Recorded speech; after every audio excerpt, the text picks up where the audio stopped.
Hello and welcome to a new pump day for the little fishies. So in the last video I said I might be replacing the pump on this tank, and the reason why I'm doing that is because in this bottom drain here a bit of muck settles in there, and with the frying I can't get that muck out. When I had bigger fish in I used to take that stainless cover up and then siphon all the muck out of the bottom and put it back, and it weren't a problem with bigger fish because they wouldn't go down the drain.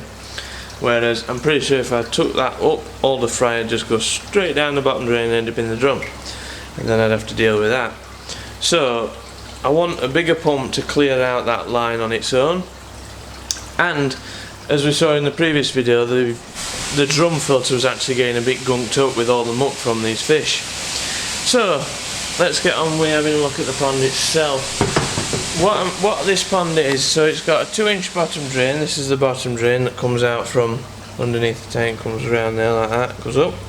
It tees right there into this side of the drum and then finishes right there in that side of the drum. And the reason I've put a T-junction in is because if I'd have put if I'd only used one of the inlets to the drum, it'd have made sort of a stagnant area. So say if I'd have just used this inlet, the water would be going straight across, straight into the drum like that, and this would have been a bit of a stagnant area that got pulled up with muck.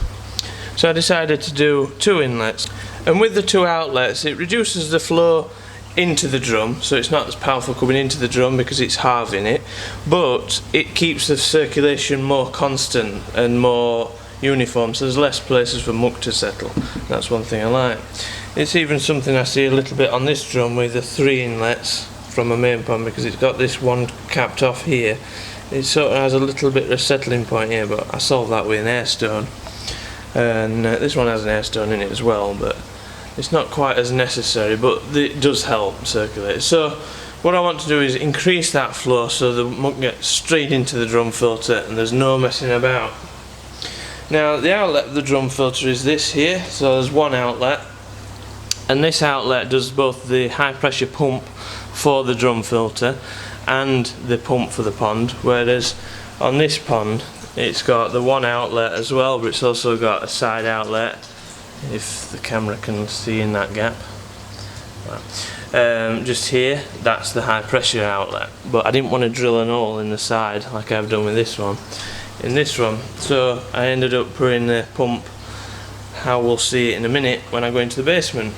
So this is the return. Then once it's gone down there to the pump, it then comes up this line here into there and through the biological stage and then straight out into the tank. Now what pump am I what pump have I got on at the minute?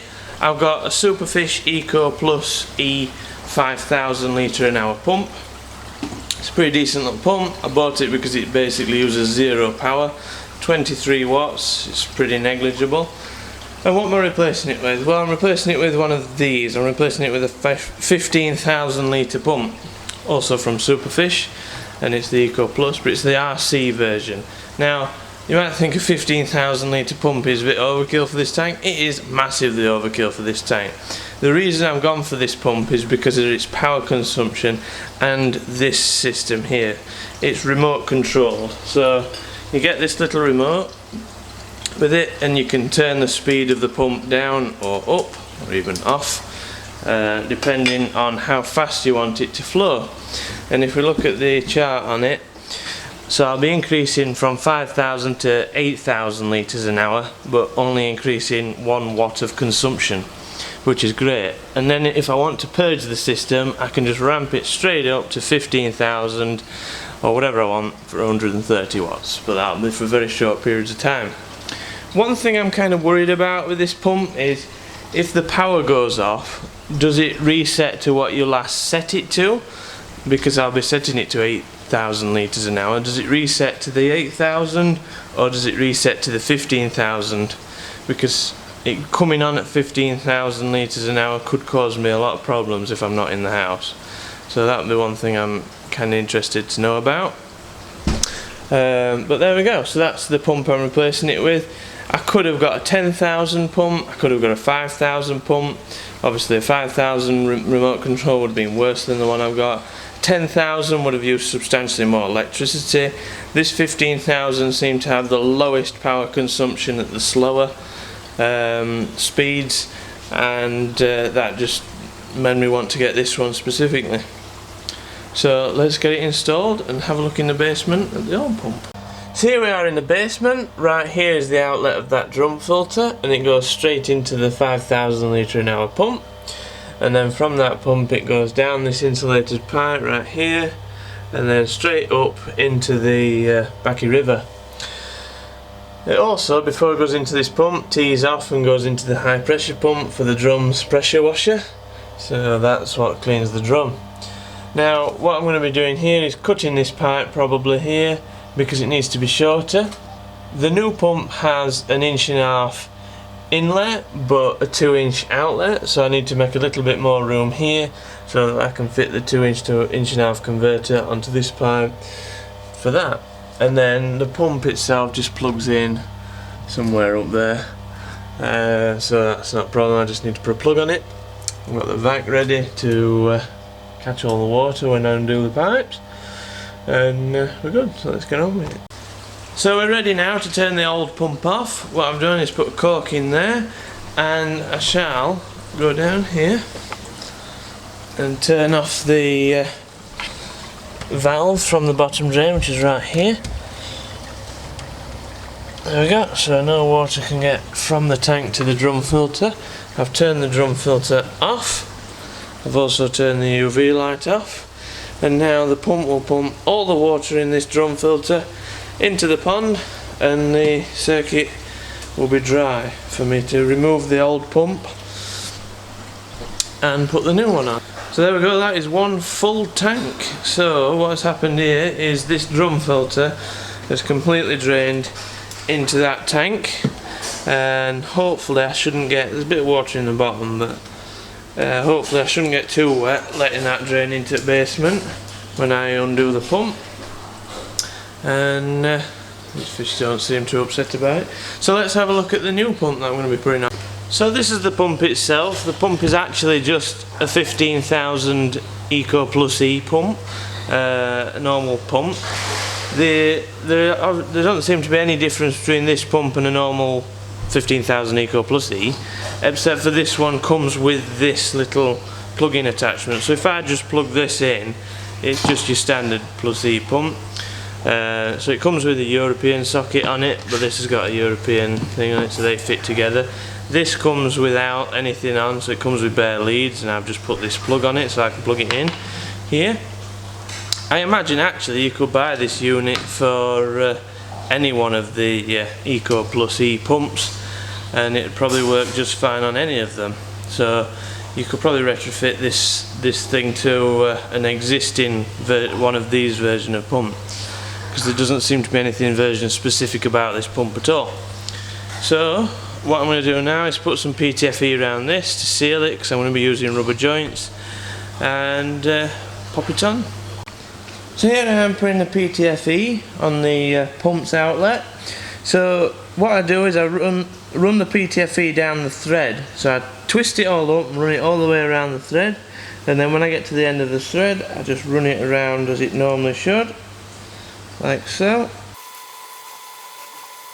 and then pull it off, and there you go. You've got a perfect position for a rubber boot to fit on, and it will never leak. Hopefully, that's the plan anyway.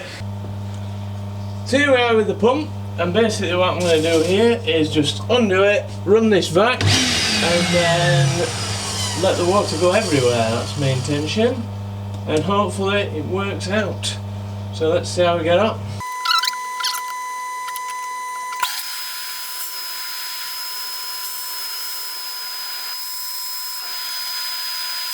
Well, that did not go entirely as expected. I'm pretty sure I'm wearing most of that, but it's done now.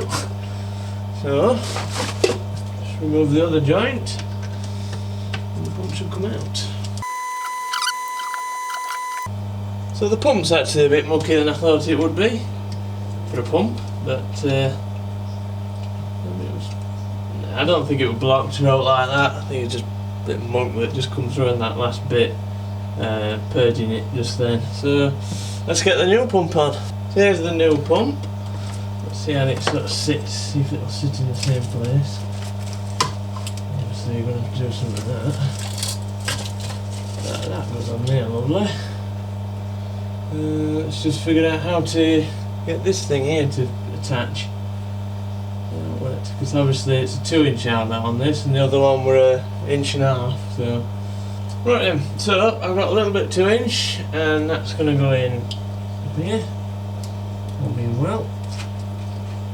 So there we go. That's pretty much all that done. Not the prettiest thing in the world. Obviously this pump's pretty bit higher than the other one, so it has to bend down a little bit to meet the old pipe work. Probably next time I've got that tank empty, I'll change this. That pipe is in there fine. These pipes are all together fine. I don't think it's going to leak. It should be pretty decent. This pipe was to about here, so well past that joint. I've tightened all these up pretty tightly, so now all there's to do is fill the drum back up and see if it leaks. So there we go, that's the pump all done. Full of water, it doesn't leak, and all I need to do now is plug it in. So what I've got here is a little power monitor that tells you how much power you're using, and all I'm going to do is plug. I've got the little thing here and the remote here, so I'm going to plug this in and see what happens. I'm imagining it won't start up until the pump is on.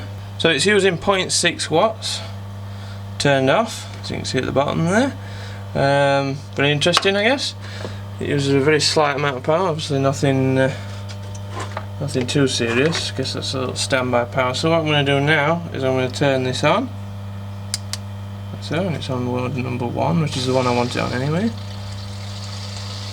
Listen. Now that the pump started up, 23 watts, pretty much what they said it'd use. 22 watts now. So that's pretty much what they said it used. Let's go upstairs and see what the pump is actually pumping.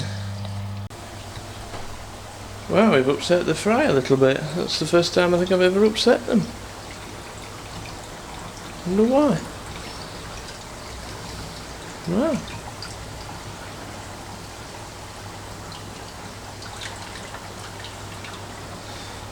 So I don't think any water's coming through the river yet. It looks like it's pumping. Let's have a look. It looks very comparable to what the other pump were pumping. Pretty good. Which is what I want, really. Because I actually like the other pump's flow, I just wanted it to be a little bit faster. It's time that's going to tell if it's pumping any better, and it releases that stuff. So what I think I might do now is increase it to one of the next increments up and see what happens. I can hear there's a little bit of air stuck in the system. It'll work its way out eventually. So the next setting up, number 2, is 8,300 litres an hour, so an extra 300 litres, and it should be 30 watts. So let's press that. Let's put the little light on. Number 2. Right, so there it speed up. So we're at 30 watts now. Let's go upstairs. Right, so let's have a bit of a play about with the pump. I've got it set to setting 2 right now, which is what I'll probably keep it on.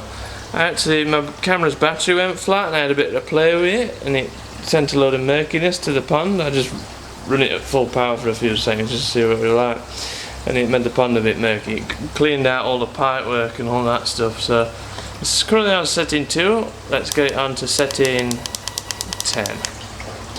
You can see how quickly it kicks up.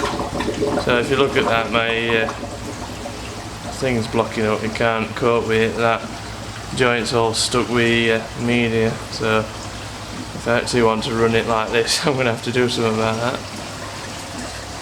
And it's draining the drum filter, so I'm going to back it off to 5. You can see the muck. You see the muck that it kicks through. It's still managing to clean out the pipe work.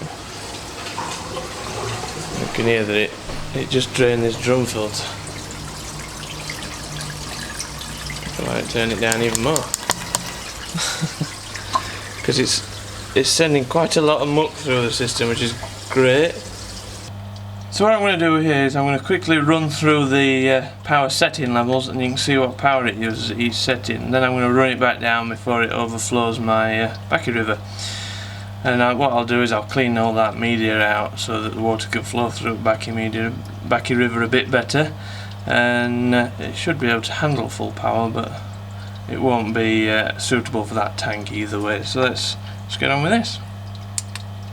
1, 2. You can hear how abruptly it changes tone.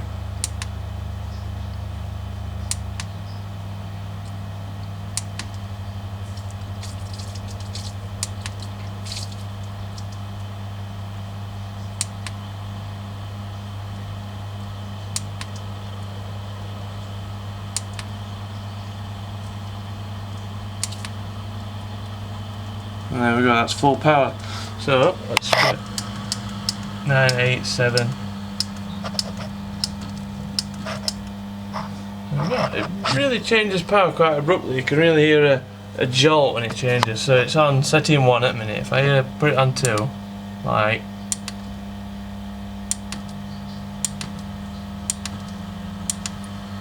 and I got to 6 then, it really jolts in between power changes, so that's quite interesting. Let me just go and check that I didn't overflow my pond. So I've got it on setting 2. I quite like the power consumption on that setting. I quite like the amount of water it's pumping on that setting. It's substantially more than my old pump was pumping, and it's moving all the dirt about in the tank, so it'll clear out everything eventually.